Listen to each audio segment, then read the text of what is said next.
Bom, agora eu vou dar uns exemplos para vocês, mas assim, gente, essa é uma aula de introdução, né? Só para vocês terem conhecimento. Não precisa se desesperar, são só exemplos mesmo. Eu vou só listar alguns nomes aqui de alguns autores, só para a gente se habituar mesmo, já começar a se habituar, né? A gente vai ver isso ao longo do curso todo. Então, só para vocês terem noção que, assim, a literatura, no caso, tanto que o vestibular cobra, mas o que vocês precisam saber de uma forma geral, não se resume só à literatura brasileira, né? A gente tem grandes nomes, como, por exemplo, Shakespeare. Eu tenho certeza que você já deve ter escutado falar sobre Romeu e Julieta, sobre Hamlet, sobre Otelo, enfim. São produções de Shakespeare que, na época, mais ou menos, acho que para vocês terem uma noção também, aconteceu no período de Idade Média, de mudança de Idade Média, da troca do feudalismo para o capitalismo. Então, não só como Shakespeare, mas a gente tem vários outros escritores portugueses, por exemplo, né, como o Eça de Queiroz. A gente tem Fernando Pessoa, que são escritores portugueses, mas que têm grande influência na literatura brasileira também. Bom, a gente tem vários exemplos, né? Além deles, a gente tem, claro, exemplos da própria literatura brasileira mesmo, né? Nossa, tem infinitos aqui, eu vou ficar aqui até amanhã escrevendo. A gente tem Graciliano Ramos, Machado de Assis, diversos outros, muitos outros. Tem Gregório de Matos, que é até interessante eu falar dele para vocês, gente, porque é o seguinte: Gregório de Matos, ele se enquadra no movimento barroco, né? A gente viu um pouquinho do barroco lá na aula de manifestações artísticas. E é muito interessante que ele era considerado, até vou colocar aqui para vocês não esquecerem, depois é só uma curiosidade, tá? Depois vocês vão ver mais sobre isso. Mas ele era chamado de Boca do Inferno. Olha que ótimo apelido, né?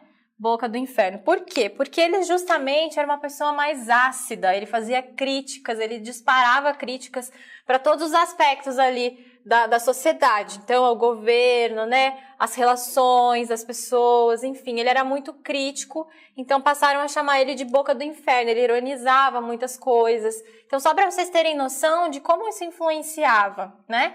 As manifestações. E, tem uma coisa interessante também, outra curiosidade, gente, hoje a gente está cheio de curiosidade. O primeiro registro que a gente tem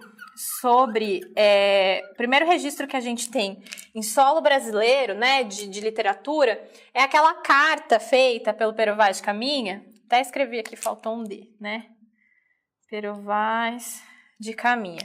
Aquela carta feita por ele para o Dom Manuel, que era o rei de Portugal. Essa carta, primeiro, né, quem que era o Pero Vaz? O Pero Vaz era um escrivão, então ele veio junto com os outros portugueses lá nas embarcações, né, desceu aqui em território brasileiro, e aí ele, como era um escrivão, ele tinha que escrever as cartas, né, que seriam enviadas para o rei, porque naquela época a gente não tinha o WhatsApp ali, não tinha Facebook, não dava para mandar mensagem rápida, então era tudo por cartas, né. Então, como ele era um escrivão, ele escreveu sobre o território brasileiro, então, sobre como era aquele território, onde eles estavam, né, como eram os habitantes, como era as matas, as frutas que tinham lá, os animais que tinham lá, enfim, descreveu tudo e mandou essa carta para o Dom Manuel, que era o rei de Portugal, né? Mandou para ele falando, a gente achou isso aqui e é assim, assim, assado, né? Mandou para ele. Então, essa carta ela é considerada o primeiro registro literário brasileiro, gente, apesar de ter sido feito por um português, né? Então, é o primeiro registro literário que se tem justamente porque conta pra gente, né? Pra gente porque a gente tem acesso ao que continha nessa carta, né? Mas é o primeiro registro literário brasileiro porque justamente fala sobre o Brasil. Então, foi produzido aqui, provavelmente, né? Provavelmente não, foi produzido aqui, apesar de ter sido feito por um português, né? Então, só para vocês terem noção de como a literatura é importante, gente. Como ela está presente no nosso dia a dia, talvez a gente nem perceba, né? E como ela faz diferença para a gente, não só no ato de ler, mas como a gente viu lá, outros exemplos, como conhecimento gerais, né? Como estudo de outras disciplinas. Então, tá tudo relacionado, tudo bem?